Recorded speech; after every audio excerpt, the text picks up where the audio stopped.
Muy bien, buenas tardes. Bienvenidos al Ateneo Literario, Artístico y Científico de Cádiz. Seguimos con la programación de este mes de marzo y en esta ocasión pues tenemos una conferencia que creo que es tremendamente interesante. La conferencia se titula El riesgo de tsunami en Cádiz y bueno, pues el ponente es don José Manuel Calvo, que es el coordinador local de Protección Civil de Cádiz, al que yo agradezco la deferencia que esté esta tarde con nosotros, contándonos qué tenemos que hacer y qué no tenemos que hacer en caso de un tsunami. Y lo va a presentar pues nuestro querido don Francisco Zúñigo Varela, capitán de navío, exteniente de alcalde del Ayuntamiento de Cádiz, al que también agradezco pues la deferencia que tiene con esta institución que es la suya y lo motivado que siempre organiza los temas. Así que muchas gracias a los dos y cuando quieran pueden empezar. Pues muchísimas gracias, muy buenas tardes a todo el mundo. Muy buenas tardes a todos. A José Manuel Calvo Hurtado lo conocí en una situación excepcional para un oficial de la Armada, que es que una vez que me paso a la situación de reserva, por casualidades de la vida increíbles, termino siendo teniente alcalde con Teófila Martínez, el teniente alcalde del Ayuntamiento de Cádiz. Y en ese periodo, del 95 al 99, es cuando conozco a José Manuel Calvo Hurtado, que ya de entrada, para empezar, para que sepan ustedes cómo pienso sobre él, diré que a lo largo de toda mi vida, de estudiante, la escuela naval, la carrera de oficial, desde alférez de fragata hasta capitán de navío, en los años de política, luego he trabajado también en el mundo de la empresa, en el Patronato y Vivienda Sagrada Familia, en el grupo Grimaldi Hermanos, Sociedad Anónima, que fueron los que hicieron el proyecto de la ya famosa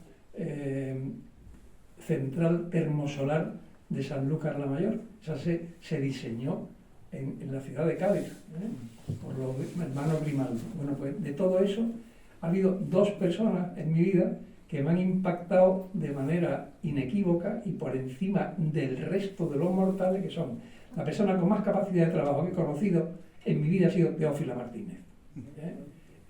Esto, ¿cómo se llama? Es espectacular. Teófila Martínez llegaba al ayuntamiento de las primeras personas que llegaban, la primera, había desayunado en su casa y durante muchos días, eran las 5 de la tarde y aún no había comido. Lo he vivido eso. Bueno, pues a continuación, la siguiente persona, esa política, la siguiente persona que más capacidad de trabajo he conocido es José Manuel Calvo Hurtado.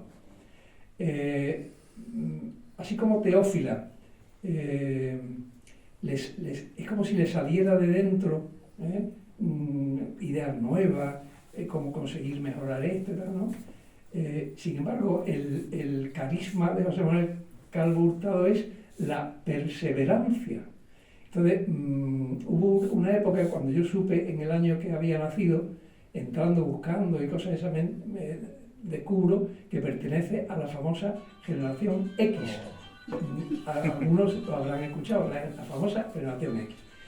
El famoso fotógrafo, fotoreportero Robert Capa, que no se llamaba así, él se puso a sí mismo el nombre Robert Capa, que era un nombre complejísimo, húngaro, no sé qué tal, fue el que anunció lo de la generación X y las características que tenía.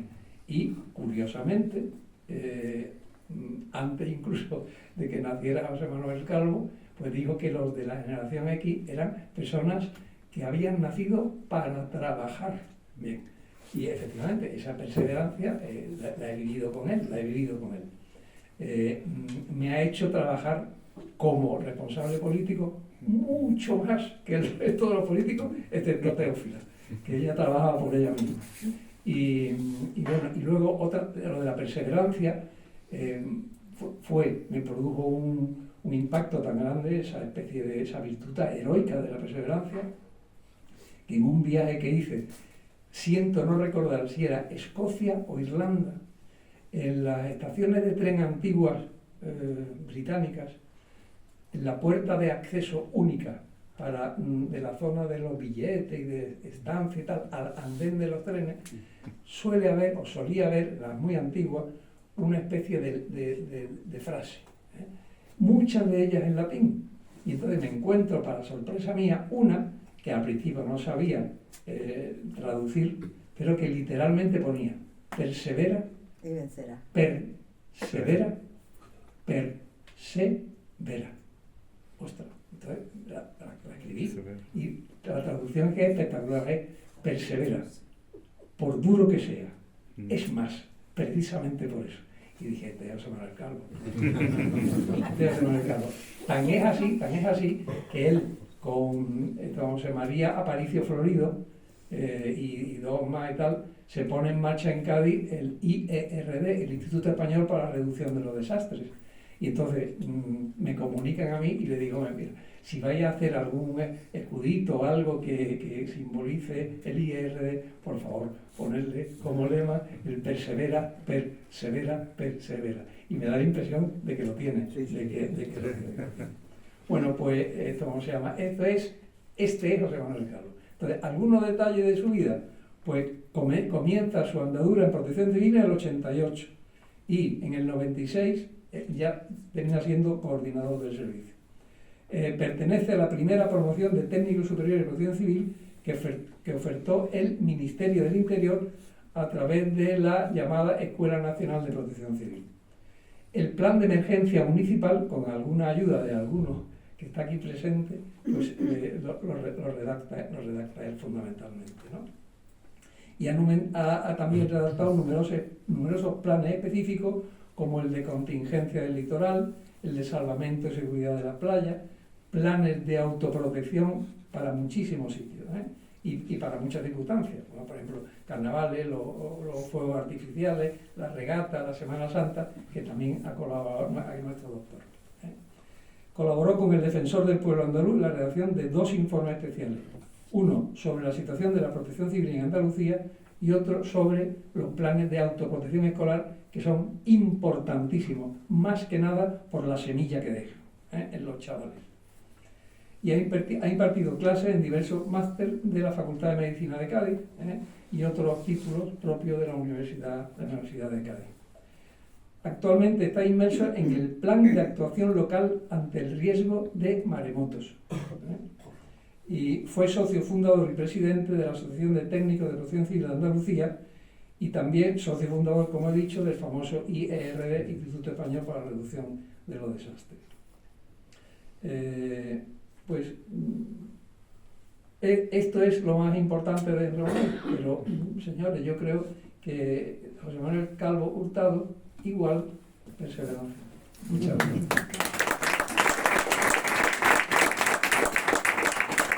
Muchas gracias, Francisco Zúñigo, cuando quieras. Sí, con la venia. Muchas gracias por la presentación, tengo muy buenos recuerdos. Yo asimismo debo decir que los 2 años que lo tuve como concejal fueron los 2 años que más trabajé en mi vida. Porque como él se dejaba querer, pues yo le echaba más leña a la máquina. Todo había hasta donde aguanta. Y entonces, bueno, pues era de lunes a domingo, ¿sabes? Y cuando ya no pudimos más, pues nos tomábamos un bocadillo y seguíamos. Y había veces que a mí me daba apuro decirle, no venga. Sí. Y ahí estaba, no sé, esto ya lo llevo yo solo. No. Pam. Pusimos orden en muchas circunstancias, porque uno de los problemas que me pasó factura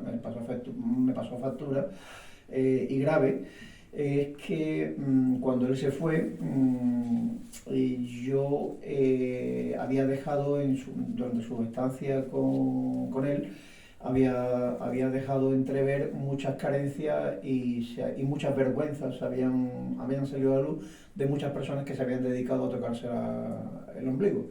Entonces, bueno, pues el hecho de que trabajáramos tanto, pues eso después me hizo pasar factura por celos, envidias y cosas que pasan en la vida. Lo pagué caro, pero bueno, con orgullo y resiliencia, y salimos para adelante. y no me arrepiento de nada. Podía haber, como yo digo, podía haber sido un funcionario vividor, pero ha sido todo lo contrario. Estamos entregados hasta la muerte.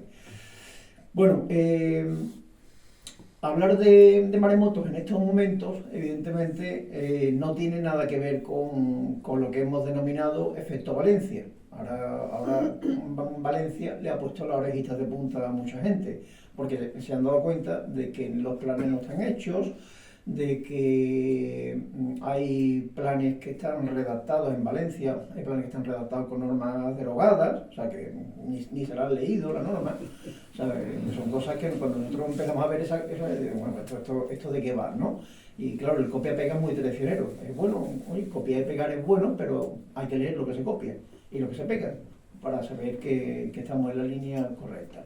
Esto no tiene nada que ver porque tanto José Antonio Aparicio como yo, que somos compañeros de fatiga y los dos represaliados del sistema, porque nosotros hemos tenido prohibido hablar de maremotos, o sea, pero totalmente prohibido.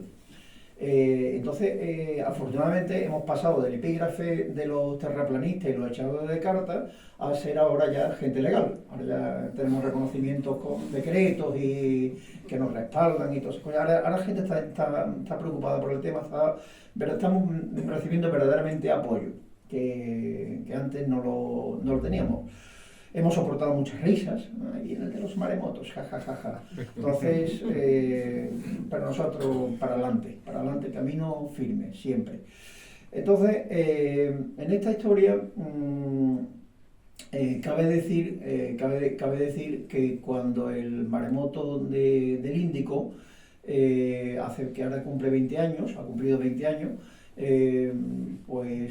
Aparicio y yo, aquí por la parte de Cádiz, bueno, y el profesor Gregorio Gómez Pina, los tres abrimos mucho los ojos, porque dijimos, esto puede ocurrirnos a nosotros. Entonces nosotros abrimos mucho los ojos, mucho, mientras que otros lo cerraron muy fuerte, y miraron para otro lado, que era lo más cómodo. Y como dice el refranero, lo cómodo acaba convirtiéndose en lo incorrecto. Entonces nosotros, como somos muy correctos, pues tomamos la vía incómoda, en ese sentido. Y aquí estamos, trabajando en este tema. Es decir, esto no obedece a Valencia. Nosotros llevamos 20 años trabajando en este tema. Y ahora por fin parece que vamos a llegar a la meta de hacer el plan. Bueno, lo primero que interesa saber, nosotros nos movemos con periodos de retorno. Este año se cumple el 270 aniversario del maremoto de Cádiz, del terremoto de Lisboa, que es lo mismo, de 1755. Entonces, se trabajan con periodos de retorno de 300 años, pero no quiere decir que tienen que pasar 300 años para que esto ocurra, sino que es 1 partido de 300. Por tanto, la probabilidad de que un suceso ocurra al año en nuestro territorio es de 0,0033%. Es decir, podemos morir de cualquier otra cosa antes que de un maremoto. La probabilidad es muy baja, contra unos daños muy elevados. Si tuviéramos un maremoto, lo de Valencia iba a ser un chiste en comparación con lo que podría ocurrir aquí.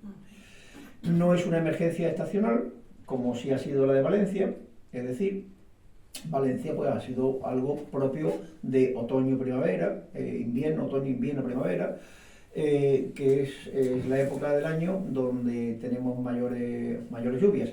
Esto de las emergencias estacionales lo vemos muy gráficamente con la unidad militar de emergencia. Cuando llega el verano vemos a los militares vestidos de rojo para apagar fuego. Cuando llega el otoño se visten de negro, que es un traje más impermeable para las aguas, los lodos, los fangos.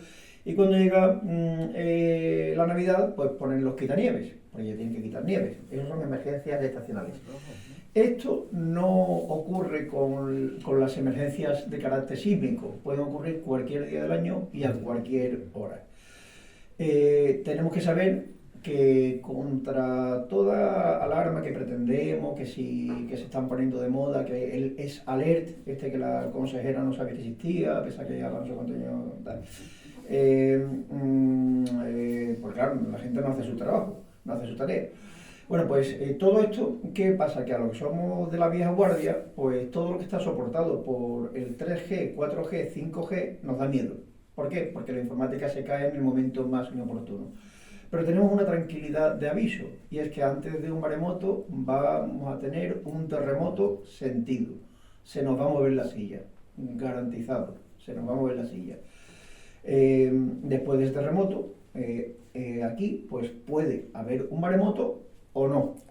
Nuestras recomendaciones siempre van a ir en que si tenemos ese terremoto, actuemos como si el maremoto fuera a ocurrir de verdad. Porque para darnos la vuelta atrás sobre las medidas siempre hay tiempo, al contrario, no. De esta diapositiva voy a pasar muy rápidamente. La Ley 7/2015 del Sistema Nacional de Protección Civil nos habla de anticipación, prevención, planificación, respuesta inmediata y la recuperación, evaluación y inspección. Bueno, pues nosotros ahora mismo estamos en los 3 primeros puntitos. Estamos en la anticipación, en la prevención y en la planificación. La anticipación, bueno, pues ya estamos aquí anticipándonos con vosotros, contando cosas y además contando para que tengáis conocimiento de lo que estamos trabajando. Estamos dictando medidas preventivas y estamos planificando.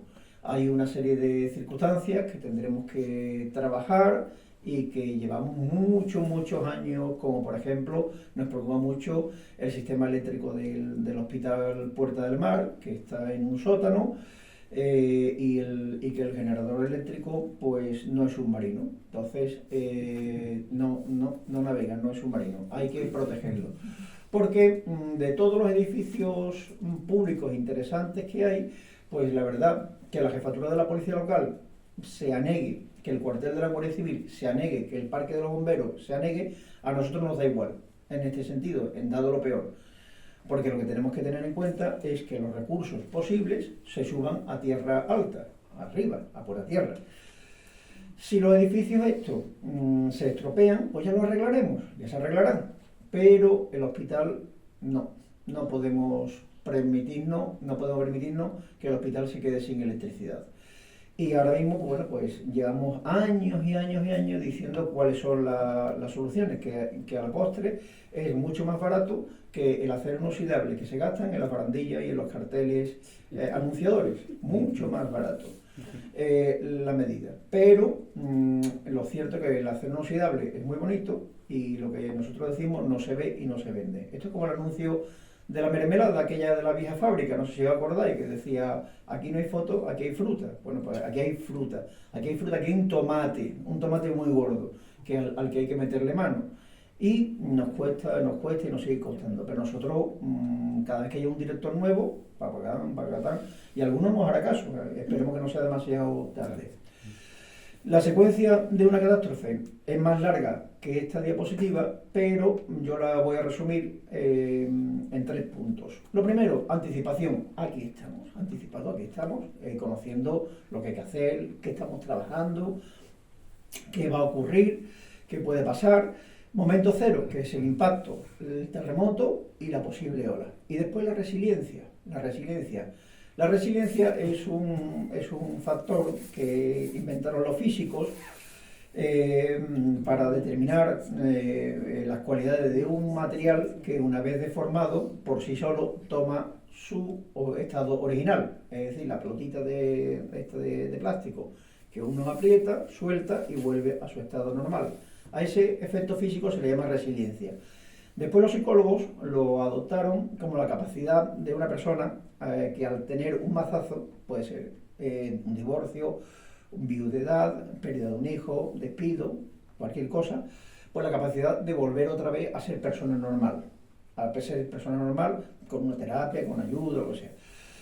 Y los de protección civil, pues hemos tomado el factor de resiliencia como la capacidad de volver a estar en la normalidad de la que partimos antes de la catástrofe, y para ello lo que tenemos es que adoptar una serie de medidas para que no ocurra lo que está pasando en Valencia. La gestión de Valencia es una catástrofe catastróficamente gestionada. Peor no se puede hacer. Yo creo que peor hay que ponerle empeño en ese sentido para todavía decir, bueno, vamos a ver si lo podemos hacer un poco peor. No sé quién de los dos ha sido peor, si el presidente valenciano o el presidente del gobierno.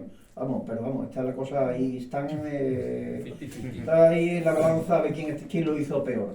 Porque evidentemente Valencia, yo ese día lo había tomado libre, y estaba a las 8 de la mañana viendo el telediario y ya estaba viendo las imágenes y estaba diciendo, esto es una emergencia de nivel 3. De nivel 3 significa una emergencia de nivel nacional. Una emergencia de nivel 3, eso significa que el ministro del Interior descuelga el teléfono y al teniente general Marco, que es el general jefe de la UME, pues le dice, adelante. Y entonces, esto tiene una ventaja, que primero, los militares de la UME son profesionales de la emergencia y los políticos se quedan a un ladito, que es como mejor están, a un lado, porque cuando un político se pone un chaleco de emergencia es peligroso, porque empiezan a tomar decisiones técnicas, y las decisiones técnicas tienen que acabar en manos de los técnicos. Y los políticos deben de ser asesorados, van a ser asesorados, pero no deben de tomar decisiones por su cuenta, como muchas veces ocurre, porque al final a los técnicos nos dejan un poco tambaleándonos. El objetivo principal, salvar la vida. Salvar la vida. Ese es el objetivo principal que nosotros tenemos que tener en cuenta, salvar la vida. Y salvar la vida, hago mucha incidencia sobre lo de Valencia, porque hay mucha gente que ha perdido la vida por intentar recuperar su coche del garaje. Les ha costado demasiado caro el coche, entonces no tienen ni coche ni vida. Entonces hay que ser consciente de que lo principal es salvar la vida. Todo lo demás se puede recuperar, con seguro, sin seguro. Es que nosotros hemos visto, a mí por casualidad, porque me ha pillado alguna vez en las inundaciones de Jerez, salir la gente con el televisor debajo del brazo, porque lo acababa de comprar hace 3 días y no lo voy a perder. Entonces, no baste con la pantalla, no, es que, oiga, por favor. Bueno, la gente es así. El plan de emergencia ante el riesgo de maremoto de Andalucía establece una serie de situaciones importantes, ¿no? Que bueno, pues son el análisis de riesgo de las infraestructuras sensibles, las metodologías de la resiliencia, la capacidad de, ¿no? Hacemos una prospección de futuribles, y esto lo leo, ¿no? Y bueno, y nuestras previsiones pues, facilitarán las acciones del mando único supramunicipal. ¿Qué ocurre? Que cuando yo me leo el plan, y me doy cuenta de que faltan cosas en el plan andaluz. Entonces, el verano pasado, pues me reuno con la presentación de un nuevo decreto que nos regulaba, y entonces me presentaron al nuevo director general de emergencias de Andalucía. Y me dice, hombre, ¿qué pasa? ¿Qué tal? Me señalaron como, ya me habían señalado como alguien un poco impertinente, la verdad que sí que lo soy. Y no me da igual, eso es lo que hay. Entonces le dije, pues bueno, porque me cuentan, oye, pues ahora tú harás con el plan de maremoto Cádiz, que es peculiar, y digo, sí, pero en el plan se os ha olvidado meter a Jerez. Hombre, a Jerez no va a llegar la ola. Digo, afortunadamente, Jerez tiene que ser nuestra base logística. Y no lo habéis metido en el plan. Se ha olvidado. Claro, porque si nosotros tenemos un maremoto en toda la comarca, evidentemente desde Huelva, bueno, desde Portugal, pero Portugal ya es otra historia, es otra familia. Desde Huelva hasta donde llegue, evidentemente todos los polígonos pues se van a mojar, o nos va a faltar de todo, Entonces, no solamente nos va a faltar de todo, sino que además tenemos una población turística muy importante. Por ejemplo, Cádiz Capital ya hace tiempo que no existe la temporada baja. Aquí siempre es temporada media o alta. Baja no existe. Entonces, si eso ocurre, todos estos turistas hay que mandarlos a su casa, porque salvo que sea bombero y se quiera quedar, la mayoría de la gente se querrá ir a su casa.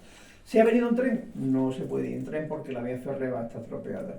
¿Se ha venido en autobús? A saber dónde está su autobús.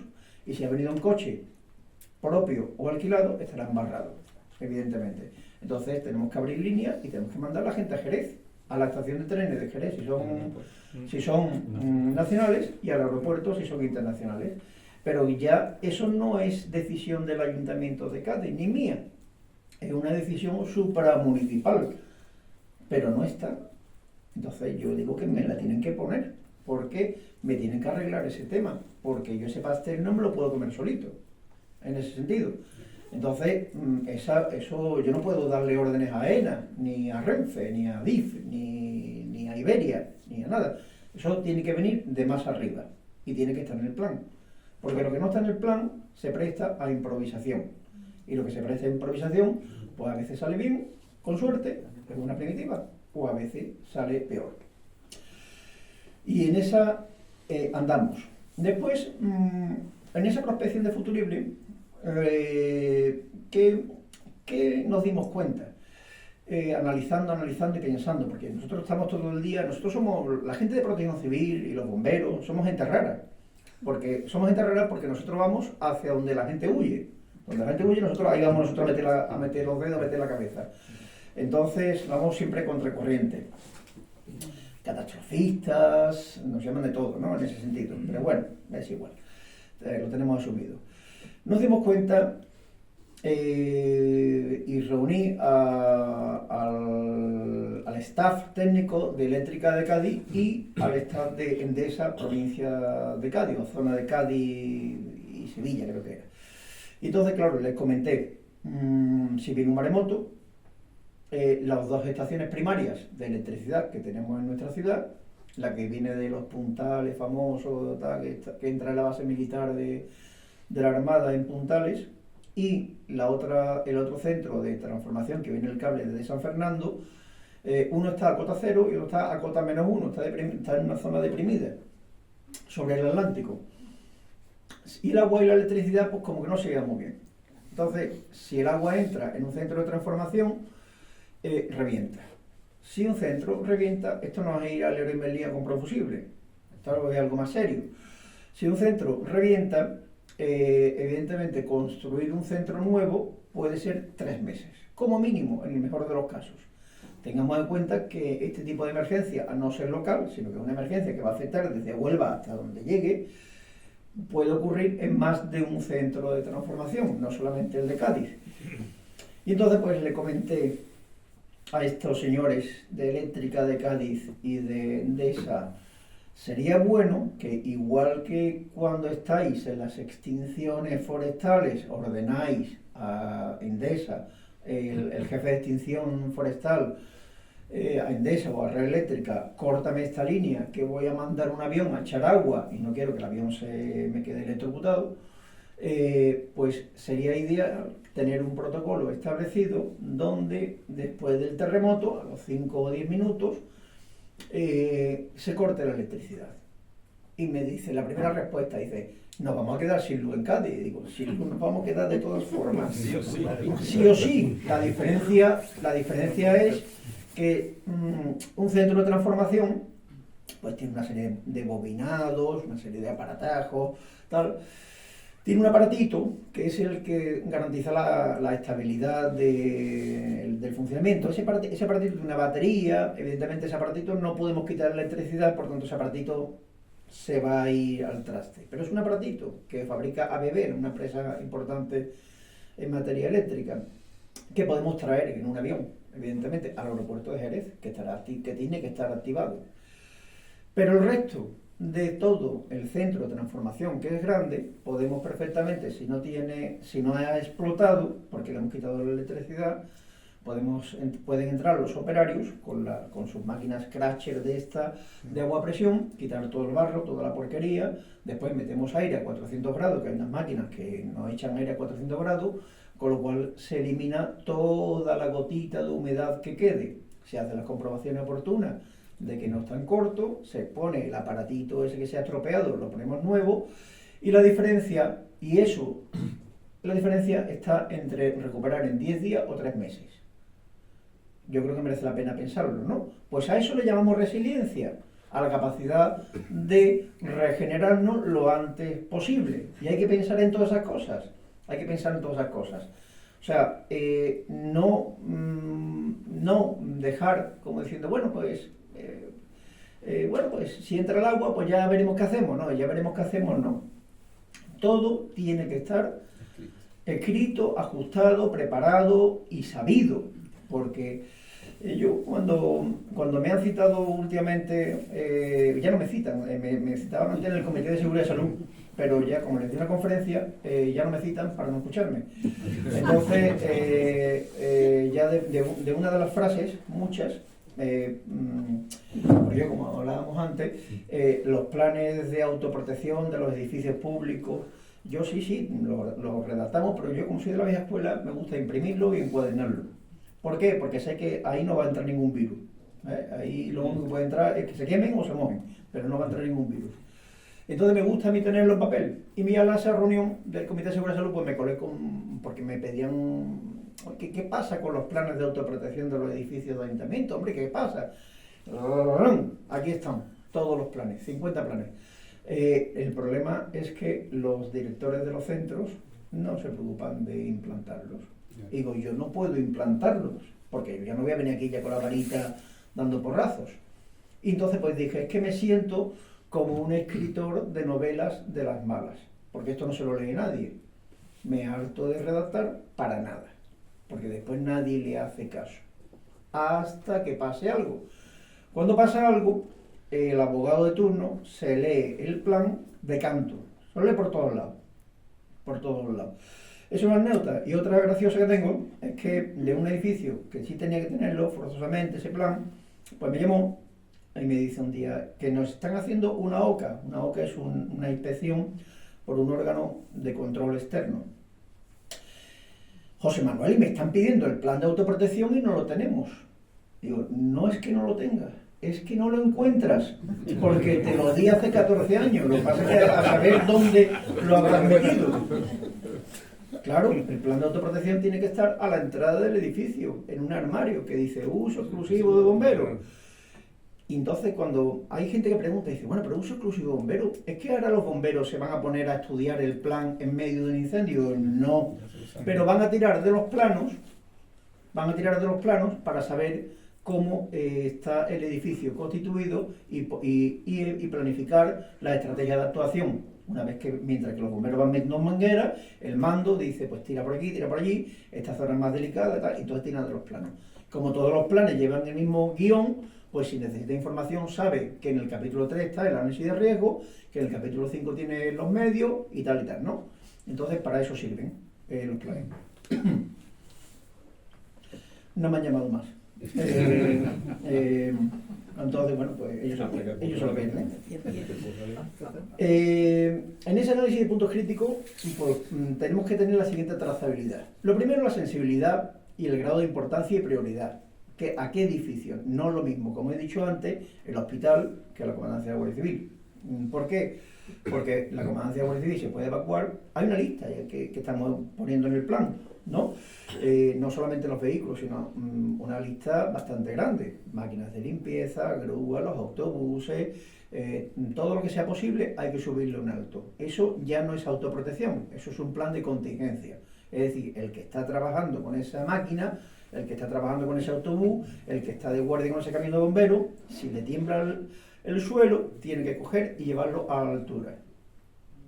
Si no viene maremoto, pues yo ahora bajo otra vez, que no pasa nada, y me vuelvo a mi sitio inicial. Pero si viene un maremoto, lo que no se haya subido se moja, y lo que se moja se tira. Así que no nos podemos permitir ese tema. Entonces, ¿qué ocurre? Que no me imagino en un quirófano teniendo que alumbrar con el móvil, porque el generador se me ha llenado de agua y no es submarino. Por eso tenemos que tener esa trazabilidad. Pues después, esas dependencias, ¿no? Y esos grados de afectación que podemos tener, y sobre todo cómo vamos a rehabilitar y cómo vamos a tener la vuelta a la normalidad. Pues tenemos que estudiar pues, esos métodos, dificultades, los costes, los tiempos de reacción. A los de Eléctrica de Cádiz ya les he dado faena. A los de Agua de Cádiz, pues yo quiero saber que el tubo que trae el agua de Cádiz, que viene por la carretera de San Fernando y misteriosamente, no sé por qué, pero a la altura de Torregorda, de venir por el interior de la bahía, cruza la carretera y se va al lado Atlántico, es decir, se pone más al riesgo, no sé por qué. Seguramente alguno me lo explicará en algún momento, porque hasta ahora nadie me ha sabido dar una respuesta. Y ese tubo con el tiempo pues ha ido teniendo roturas, y entonces resulta que está en los tramos distintos, pues está con distintos materiales. En una parte es de acero, en otra parte es de cerámico, en otra parte es fibrocemento, en fin. Yo necesito saber de qué es cada parte y dónde está el repuesto. ¿Quién lo vende? Me gusta a mí tenerlo en el plan, porque si se me parte esta parte, no tenerme que poner a buscar, sino simplemente mirar el guión, y si sabemos que ese hierro viene de Bilbao, pues un avión lo traerá de Bilbao. Porque si nosotros esperamos que la Confederación Hidrográfica del Guadalquivir venga arreglando el tubo, pues aviado vamos. Eso, porque claro, la primera respuesta que me dan, dicen, es que eso es competencia de la Confederación. Y digo, será competencia, pero el agua la necesito yo. Y como la necesito yo, quiero arreglarlo yo. Bueno, no yo, sino el fontanero, que esté de turno. Pero yo quiero saber dónde está el repuesto. Lo que no me vale en un plan es decir, ¿se partirá el tubo? ¿Se podrá partir el tubo? Y me quedo callado, me quedo tan tranquilo, ¿no? No. Se partirá el tubo, y el tubo o es de este material o de este. Estos son los 4 tipos de materiales que voy a tener en el tubo. Y si se parte este trozo, el empalme se hace con esta pieza, y si se hace con esta pieza. A ese nivel de detalle quiero llegar, a ese nivel de detalle. Con lo cual, evidentemente, cuando entro por Aguas de Cádiz, pues cualquier día me van a tener un cubo de agua encima. Pero en fin, no, la gerente nueva de Agua de Cádiz está muy sensibilizada con este tema, y la verdad que nos están dando muy buenas respuestas y estamos trabajando mucho con ellos. Ya nos han dado mucha información que estamos integrando. Con esto lo que quiero decir es que tenemos que llegar a afinar muchísimo, porque decir cosas banales, para eso siempre hay tiempo. Es como decir, si se estropea el transformador, se arreglará el transformador. Pues para eso no me hace falta un plan, eso ya lo sé yo, que se arreglará. Lo que quiero saber es cómo, quién, dónde, qué se puede estropear, cómo puedo sustituirlo. Lo quiero saber todo lo posible, e integrarlo en ese documento. Porque así es como vamos a correr, porque aquí hay que correr. Después del momento cero, después del impacto, nos vamos a quedar sin luz, como la boca un lobo, con mucha porquería. Vamos a tener muchos problemas y tenemos que solucionarlo lo antes posible. Y para tenerlo lo antes posible, lo que hay que evitar es tener que pensar, sino tenerlo ya pensado de antemano. Aquí tenemos 4 edificios, ¿no? Como veis, el Puerta del Mar, el Parque de Bomberos, la jefatura de la Policía Local, la Comandancia de la Guardia Civil. Bueno, pues tenemos que clasificar todas esas infraestructuras críticas, tenemos que ver dónde podemos albergar a la gente, y sobre todo, pues esos edificios que sean de interés productivo. Pero productivo no me refiero a una fábrica, sino que sean productivos para nosotros, para nuestro plan. Porque esos edificios serán clasificados para tener otro uso, quizás. Estamos trabajando en ello. La filosofía de un plan de autoprotección es importante, porque la autoprotección es la mejor manera de salvar la vida. Nosotros, con nuestras circunstancias. Hay que tener en cuenta que la autoprotección es válida cuando nosotros la hacemos con nuestros medios, nuestros conocimientos y nuestras habilidades. Y como pongo aquí, la ayuda externa, si es que tiene que haber ayuda externa, es porque el plan ha fracasado, es decir, no lo hemos hecho bien, o porque evidentemente la emergencia es superior a nuestras capacidades. Todos recordaréis, o casi todos recordaréis, cuando después del confinamiento, un pobre hombre enajenado en el hospital Puerta del Mar se le ocurrió echar gel hidroalcohólico y meterle fuego a 2 colchones. Y ese incendio tuvieron que venir los bomberos a apagarlo. Yo estaba en el puerto de Santa María y bueno, yo llegué tarde, yo no me dedico a apagar fuego, lógicamente. Sé apagarlo, pero no me dedico a ello. Yo llegué a evaluar, a ver qué había pasado. Y lo primero que hice, antes que ver a nadie, me fui directamente al lugar de origen de la emergencia. Y en la puerta de la habitación siniestrada, resulta que había una manguera de contraincendio de 45 milímetros, enrolladita, con su cristal intacto, sin nadie la había tocado, con 5 kilogramos de presión. Una manguera de 45 milímetros, con 5 kilogramos de presión, echa agua para apagar los 2 colchones y ahogar al paciente que está al lado. Y digo, no, estate quieto ya, que me va a ahogar, para ya, de echar agua. Entonces cuando bajé, pues rápidamente me dijeron, algunos, cierta persona de alta alcurnia. Dice, bueno, menos mal que el plan ha funcionado. Pero claro, como yo ya he dicho que soy pertinente, digo, no ha funcionado, porque han tenido que entrar los bomberos a algo que tendría que haber resuelto el celador, el vigilante o el enfermero, que tendrían que haber recibido formación para eso. Porque la manguera estaba, distinto es que no estuviera o que no funcionara, pero la manguera estaba, y yo me fijé en el manómetro, le hice fotos, el manómetro marcando 5 kilogramos, digo, esto ha sido así, y además con esa manguera se hubiese apagado el incendio en 1 minuto y medio, no hubiésemos tardado más, porque eso es una cantidad de agua impresionante. Pero claro, esto también me pasa, y Javier lo sabe, con la que estaba, o la que estaba, ya que no me ha vuelto a llamar, de jefa de prevención de riesgos laborales del distrito. Entonces, que quería, bueno, pues hacer unos simulacros, evaluar, entonces la condicioné, le dije, bueno, todos los centros de salud que tienen más de una planta y ascensor, suben mucha gente con silla de ruedas. Si tenemos un incendio, ¿cómo lo bajamos? Todos los centros de salud de Cádiz tienen en la última planta una silla de rescate. Te ponen silla de rescate, está allí plegada. Yo soy el culpable de esa silla. Esa señora no me ha vuelto a llamar más, me imagino que será para que no le pida más cosas. Pero bueno, ya de momento conseguimos algo. Es una silla de rescate, porque claro, si alguien que sube con su silla eléctrica de esta, que pesa un quintal, pues si hay un incendio, pues entre 4 paisanos que estemos por allí, pues cogemos esa silla y a esa persona la bajamos por la escalera, porque esa silla está preparada para bajar escalones, ¿vale? Pero tiene que estar, y no estaba. Pues ahora sí está. Ya digo, no me han llamado más. La siguiente, porque si me llaman más, tengo más para darle. Lo que pasa es que yo me voy dosificando.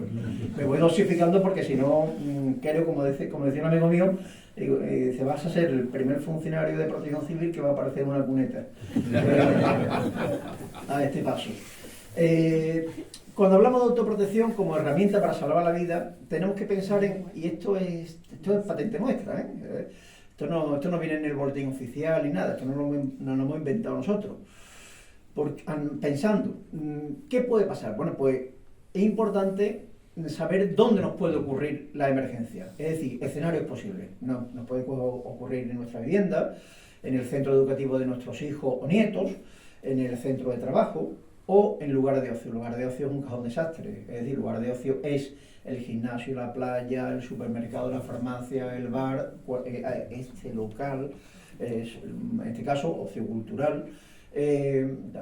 Tenemos que saber, y yo cuando llego aquí ya he mirado dónde están los extintores, me he fijado y todas esas cosas, porque eso es de formación profesional. Pues tenemos que acostumbrarnos a eso, a mirar. No viene mal mirar, oye, ¿cuáles son mis medidas de autoprotección? Que me voy a meter aquí y yo quiero que esto no sea un gueto, yo quiero que esto sea un centro autoprotegido. ¿Y cómo lo sé? Pues la primera medida de autoprotección no es que el centro cumpla, que este edificio cumpla con las medidas de autoprotección, sino que yo sepa dónde están. Porque si los cumple y yo no las conozco, pues no sirve para nada. Pues evidentemente me puedo poner nervioso a buscar un extintor, pero yo sé dónde está, yo ya sé dónde está el extintor, yo estoy tranquilo. Respecto al centro educativo, es muy importante que nosotros exijamos a los profesores de nuestros hijos o de los nietos, de los que son más mayores, que tengan su plan de autoprotección ante todos los riesgos previsibles. En este caso, el riesgo de maremoto. Que lo tengan. Porque es importante tener muy en cuenta que lo mejor, si ocurre una catástrofe, es que los alumnos se protejan con sus profesores, sobre todo los que son menores de edad, que ya después habrá tiempo de reunirnos. Después de Valencia, que creó una psicosis, tuvimos unas grandes lluvias. El vicerrector ordenó cerrar la universidad, le reñimos porque sacó a la gente del campus de Puerto Real con medio metro de agua por los tobillos. Entonces, digo, no es momento de sacar a la gente fuera.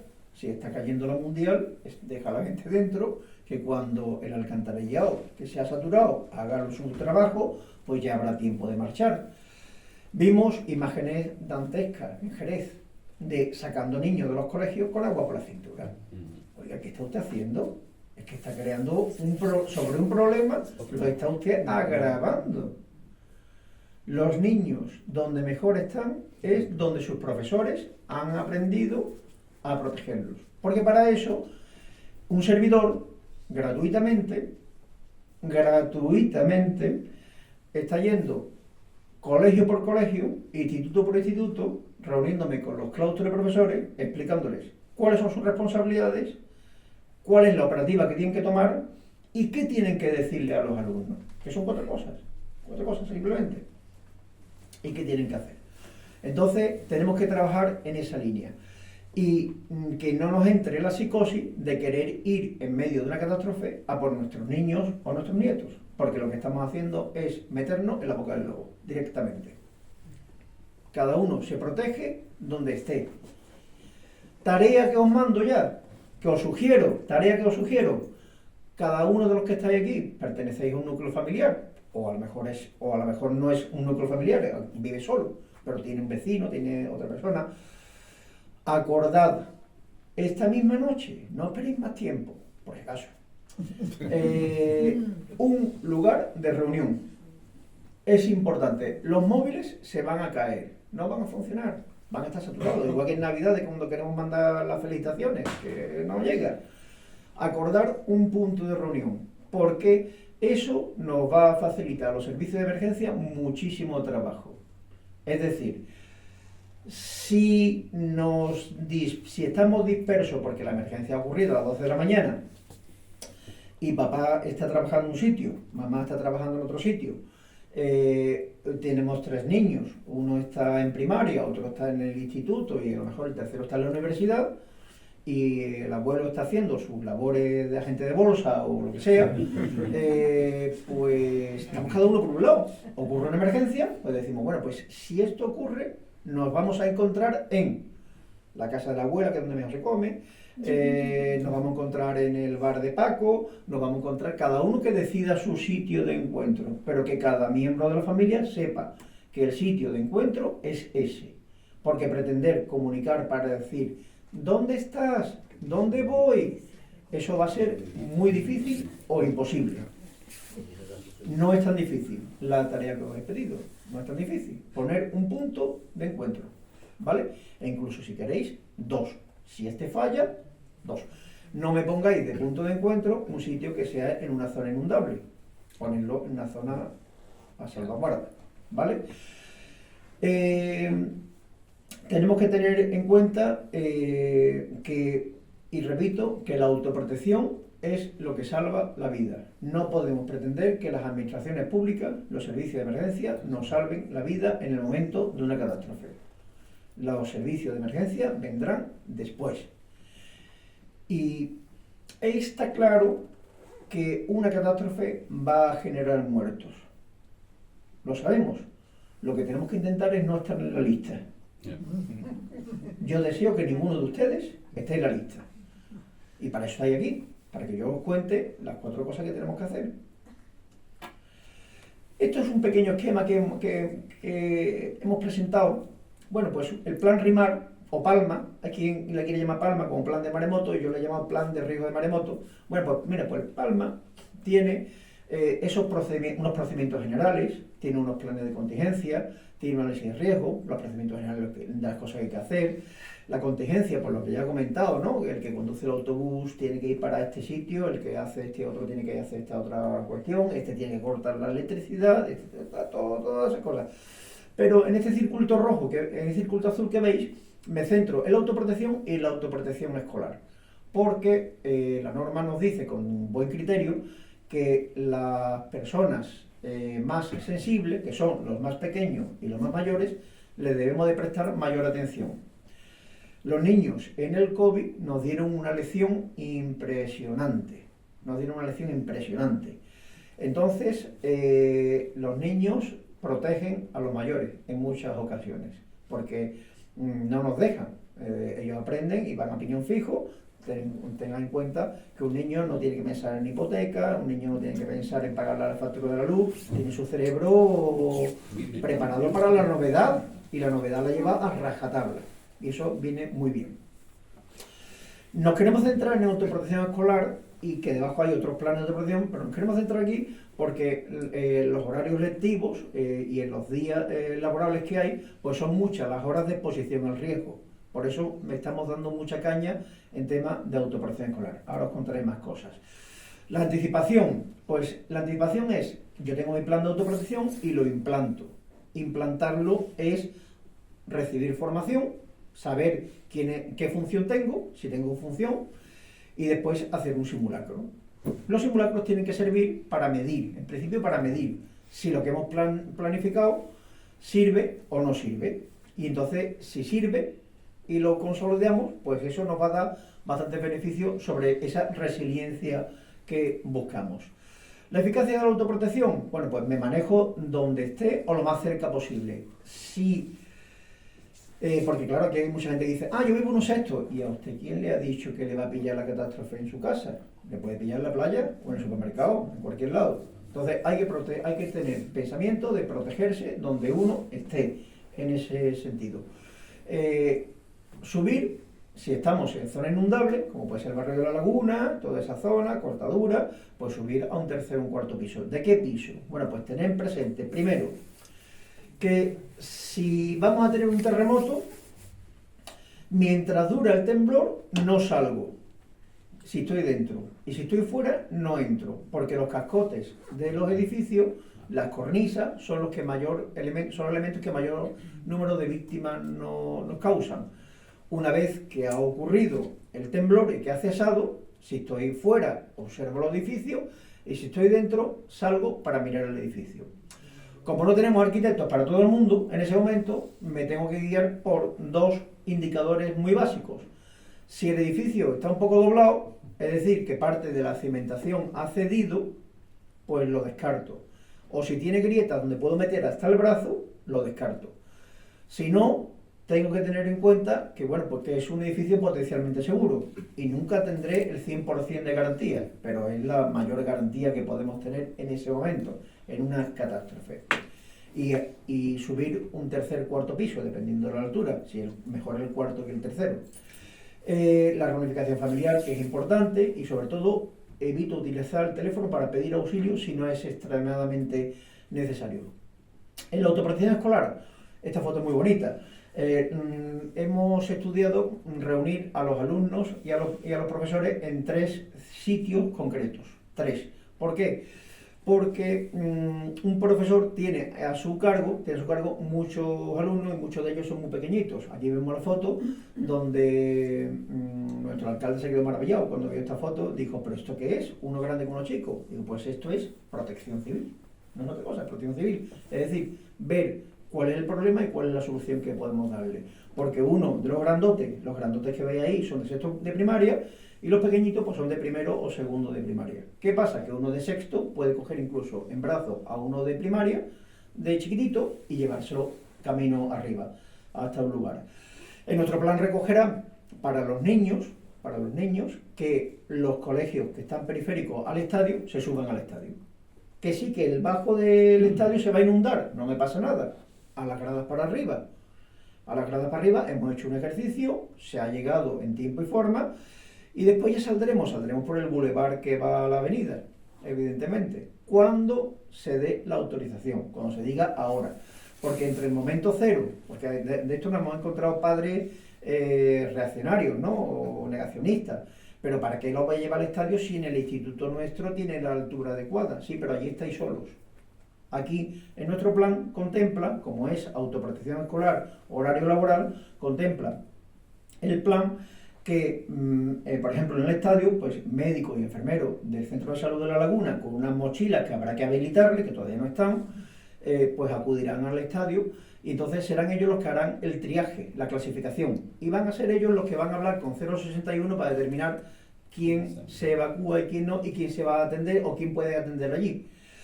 Porque tenemos casi 60 centros docentes en nuestra ciudad, entre primaria y secundaria.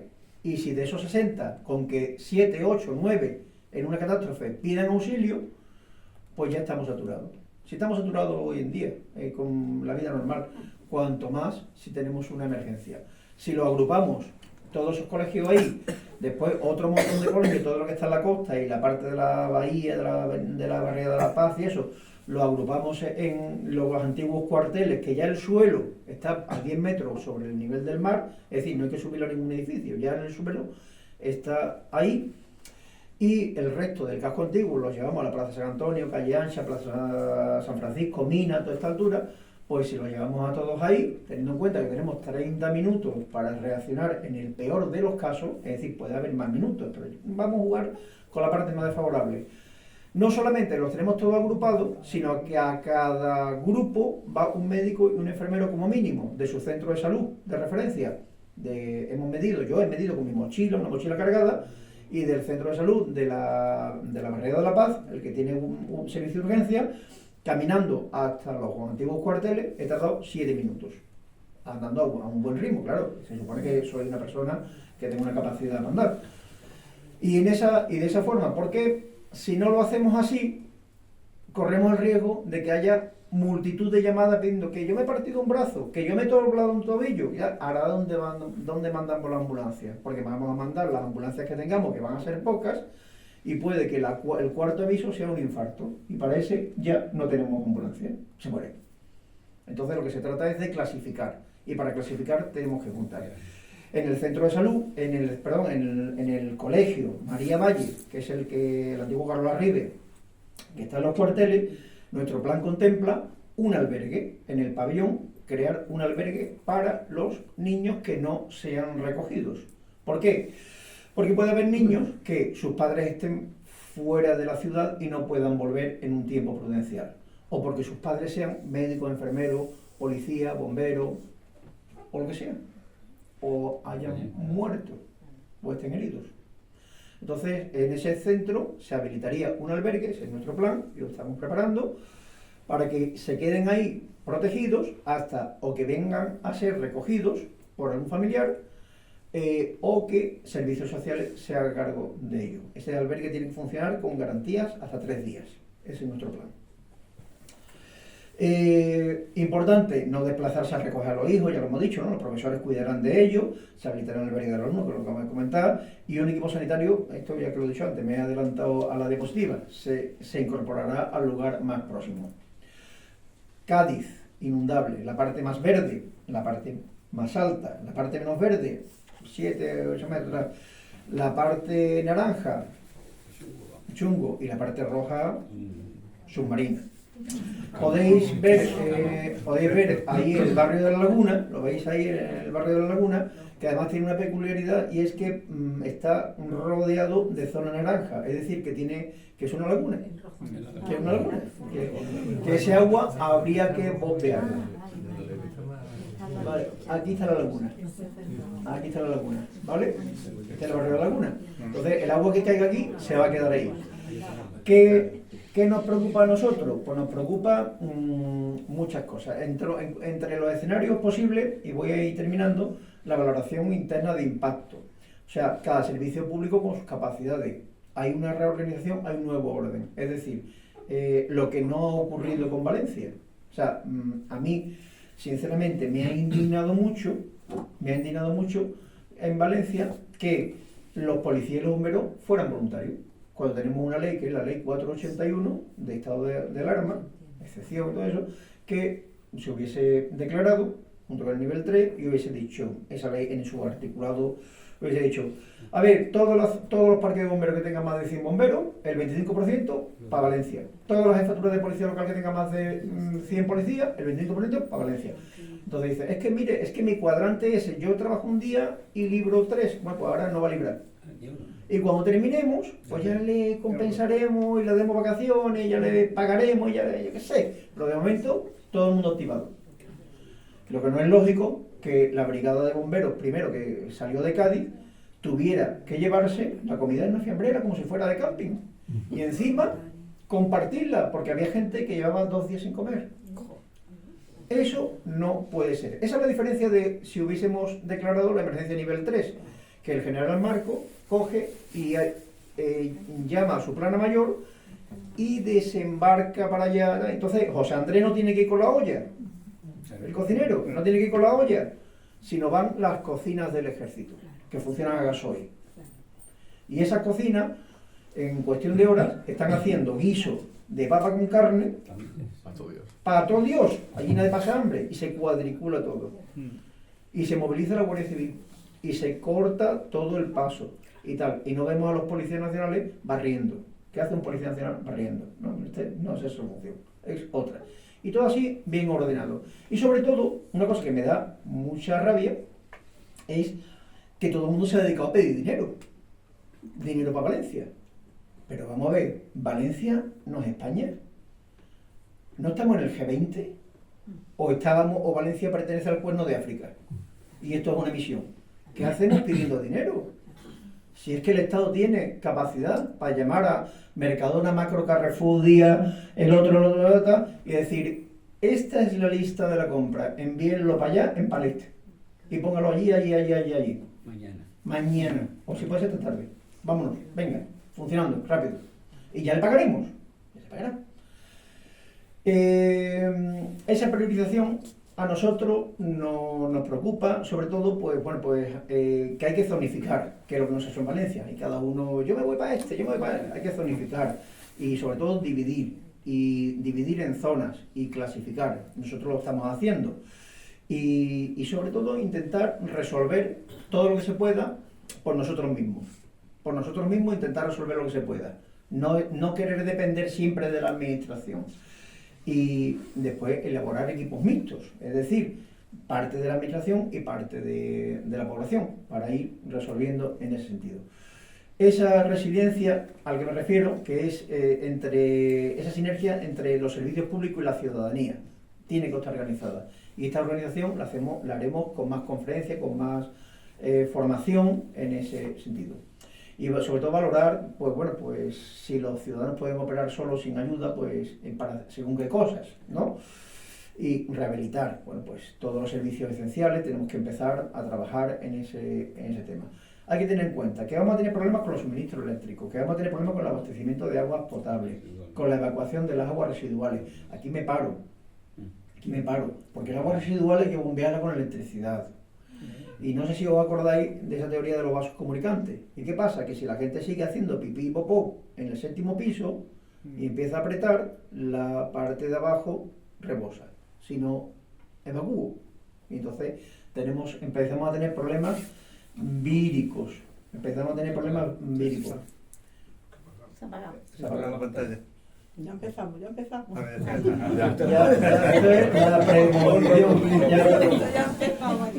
Entonces, tenemos que tener previsto que si hay una inundación, todos estos animalitos de compañía que tenemos, llamadas ratitas, ratoncitos, lagartijas, y todas las cosas que están en cucarachas, todo esto, sobre todo si nos coge en verano, se pudre. Y si se pudre, nos genera situaciones víricas, ¿verdad, doctor? Entonces, hay que meter ácidos, hay que preparar, hay que tener esto preparado. Cuidado con el gas canalizado, las telecomunicaciones y sobre todo la cadena alimentaria, porque lo que no puede ser es que encima la gente coja enfermedades porque no se ha tenido en cuenta la cadena de frío, la protección de los alimentos, etcétera, todas esas cosas. En todo eso nosotros estamos pensando. Esto es lo que veis aquí un renglón, es un documento, es un tocho, en ese sentido. Termino. La doctora Elisa Buffon, que es catedrática de Ciencia de la Tierra de la Universidad Politécnica de Madrid, dice que en riesgos naturales lo que ocurre de una vez y volverá a ocurrir. Y lo que no ha ocurrido puede que ocurra. Seguimos trabajando para mejorar y Protección Civil somos todos. Buenas tardes.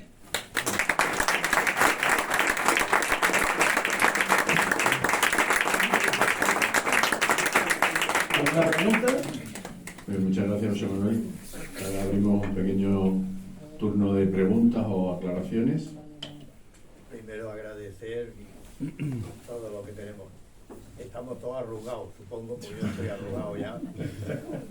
Pero solo 3 cosas. Si estamos en casa, que no estamos en la calle, ni estamos y ahora hay un terremoto y tal, ¿qué hacemos mañana? Primero, si estás en casa, he puesto 4 escenarios. No salís. No, he puesto 4 escenarios. Si te coges vivienda, centro de trabajo, educativo y tal. Si estás en vivienda, lo primero, mientras está el temblor, me quedo debajo de un, si puede ser de un dintel, mejor, si no, debajo de una mesa, evitando cualquier caída. Una vez que ha cesado el temblor, me voy a la calle a mirar mi edificio desde fuera, a ver si el edificio está así, lado al aire, o tiene una grieta. Si no, cuarta planta para arriba. Si vivo por encima de un cuarto, a mi casa, y si no, a la casa del vecino. ¿Y si la escalera está rota? ¿Eh? Si la escalera está rota. Otro edificio. Pero como si la escalera está rota, ¿cómo se va a pasar al otro edificio? ¿Cómo sale? ¿Cómo se Ah, puede salir por la azotea. Hombre, las escaleras no son precisamente lo primero que se rompe. No es precisamente lo primero que se rompe, porque ten en cuenta que las escaleras suelen ser o con estructura metálica o de hormigón. No es lo primero que se rompe. Se caen ante los techos, se caen la ladrillería, se cae antes. Esto es como cuando hemos hablado de refugiar a la gente en el estadio de fútbol y dice, ¿y si se cae el estadio? Entonces, si se cae el estadio, Cádiz ha desaparecido. Porque Cádiz es el estadio es un mamotreto de hormigón, que si eso se hunde, Cádiz ha desaparecido. Pero, por ejemplo, tenemos que tener X botellas de agua, Siempre. algo de ácido para esto del inodoro. No, agua siempre es bueno tener, Latas de conserva para 3 días. Sí, bueno, es que eso, la mayoría de nosotros tenemos siempre 3 o 4 latas, pero tened en cuenta que si la emergencia se gestiona adecuadamente, no como Valencia, si se gestiona adecuadamente, la comida va a llegar bastante rápida. No vamos a pasar hambre. Ahora, tiene que ser emergencia nivel 3, evidentemente. ¿Para qué? Para que vengan de Sevilla a auxiliarnos y tarden 7 horas. En 7 horas tiene que estar el campamento montado. En ese sentido. Ahí tenía una pregunta. Yo quería hacer una pregunta, Sí. que no me ha quedado claro. Si tú vives en la parte de la playa, que es Sí. zona roja, Sí. ¿hay puntos más seguros en algún lado cercano? ¿O no? El Desde punto la calle no te da tiempo a llegar a casa, ¿hacia dónde vas? que no te da tiempo a llegar a casa, no, anda que no hay edificio en el paseo marítimo. A cualquiera. A cualquier arriba. Vale. Pero de hecho es que nosotros, una cosa que nos preocupa mucho es que en verano, entre Santibáñez y Santa María del Mar, en los días clave, hay más de 150.000 personas ahí acumuladas. Y tenemos un problema, y es que muchos de ellos no son ni de Cádiz, o sea, están desorientados. A través del voluntariado de protección civil, a través de las conferencias, a través de la información, pretendemos que haya gente que levante la mano y diga, seguidme, que sé lo que hay que hacer. Y orientar a esa gente a los edificios altos, todos los edificios del paseo marítimo. Vinieron el otro día técnicos de la Universidad de Cantabria con los que estamos trabajando, y entonces me los llevé a la zona de Cortadura, pasando en la residencia militar. Entonces yo ahí le explicaba, en esta carreterita de servicio aparcan vehículos en las dos aceras, en la derecha y en la izquierda. Si esto le sucede, o nosotros concienciamos a la gente de que deje los coches allí para perderlos y que camine hacia la residencia militar y al primer edificio de Cortadura, que se suba al primero que esté disponible, al Alfa o al siguiente, que suban. Porque como la gente pretenda coger el coche hasta el Serpentín, dar la vuelta, como hay un accidente de tráfico, se queda atascado. Pero que se supone que esa carretera, la carretera de Cádiz a San Fernando, se cubrirá de agua. Pero estamos hablando del terremoto. Tengo un terremoto y digo, uy, puede venir un maremoto, voy a coger el coche, Claro, si tuviéramos el 100% de la garantía de que con el coche voy a llegar a un destino seguro, bien. Pero es que tenemos más probabilidad de tener un accidente de tráfico por los nervios, por todo eso. Entonces lo mejor que es pues dejar la sombrilla, la nevera, el transistor, la silla, la sombrilla, todo, y tirar andando, que en menos de media hora estamos protegidos en un edificio alto. Javier tenía la palabra, luego por allí. Yo, la verdad que a José Manuel lo conozco y seguro que le vaya a poner cara, porque este señor es el culpable, y con negrita mayúscula subrayada, de lo bien que lo hace siempre, y es la mosca cojonera de todos los políticos de turno. Menos mal que tú siempre le has hecho caso, lo sé. Porque acaba de pasar la cabalgata de carnaval. El vallado de las cabalgatas, este es el autor por seguridad. este señor es el autor de que salieran aquellas cabalgatas por la calle Ancha, la calle Columela, yo recuerdo de los elefantes, este es el autor de que salieran esas cabalgatas del casco antiguo. Este es el señor porque su mentalidad es de alemán, cuadriculado, pero trabajador de 30 horas al día.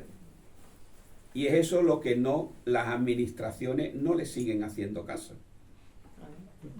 No le siguen haciendo caso. Pero este es el autor. Y Protección Civil, cuando vemos la Semana Santa, las cabalgatas, vemos a los voluntarios de Protección Civil, a él se le ve muy discretamente. Pero este es el responsable.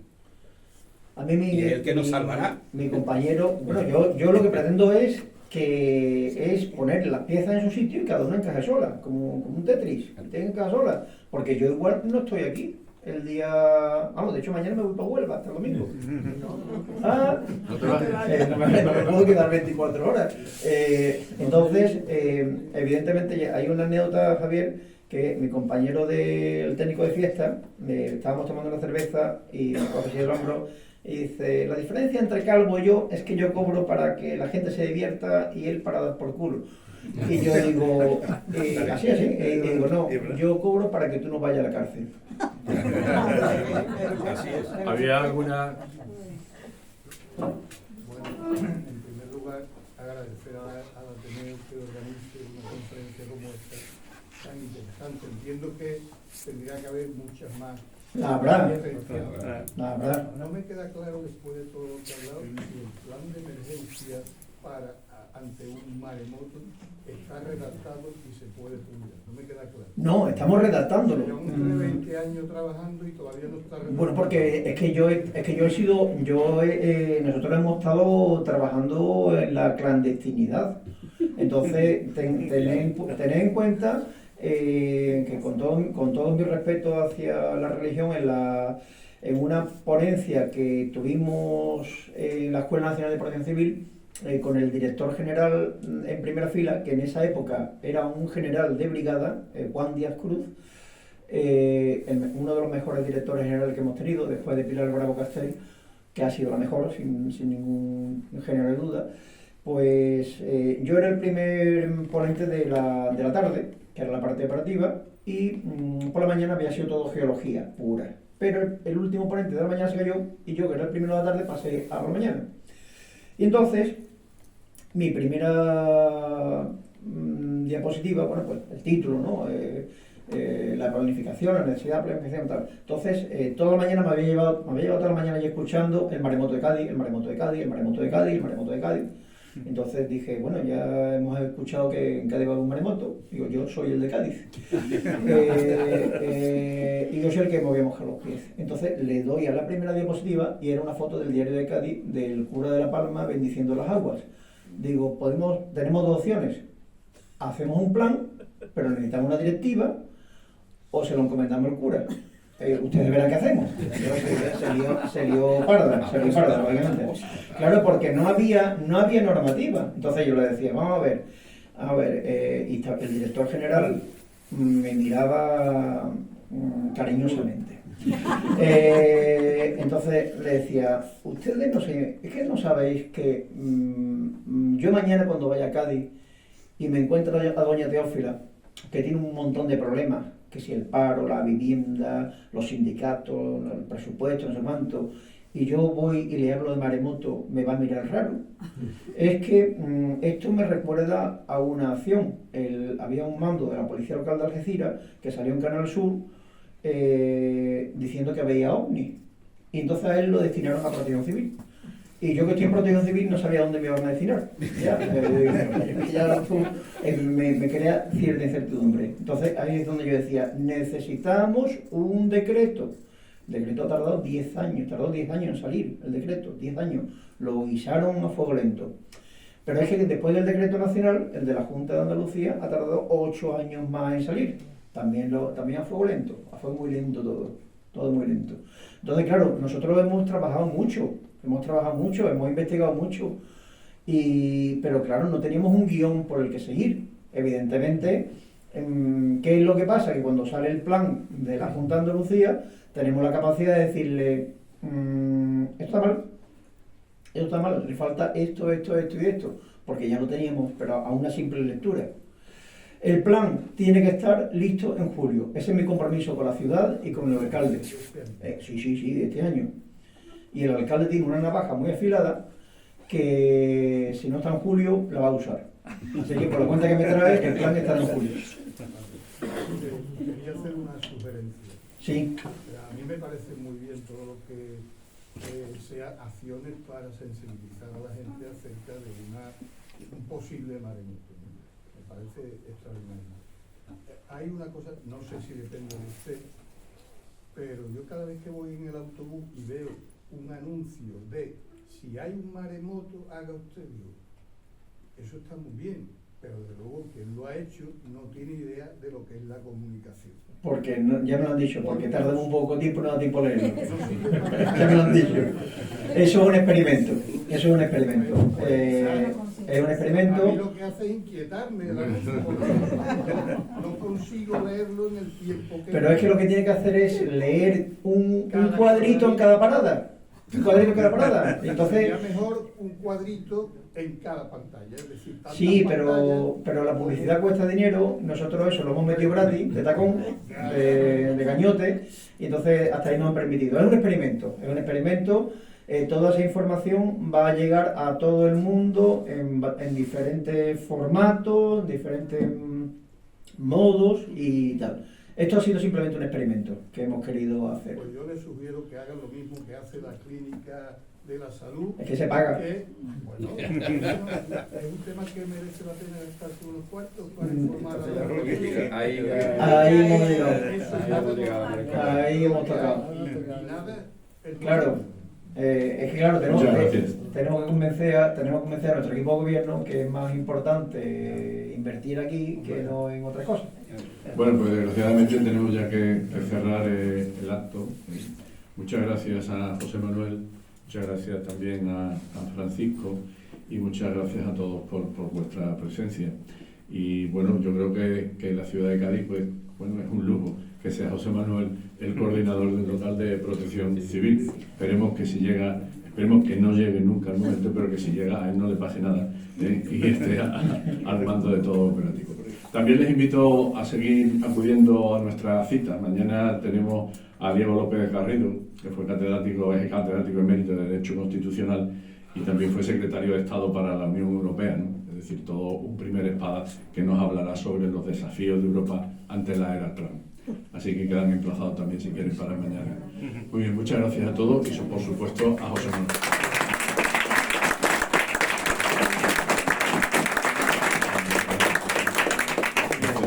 Enhorabuena, José Manuel. Enhorabuena.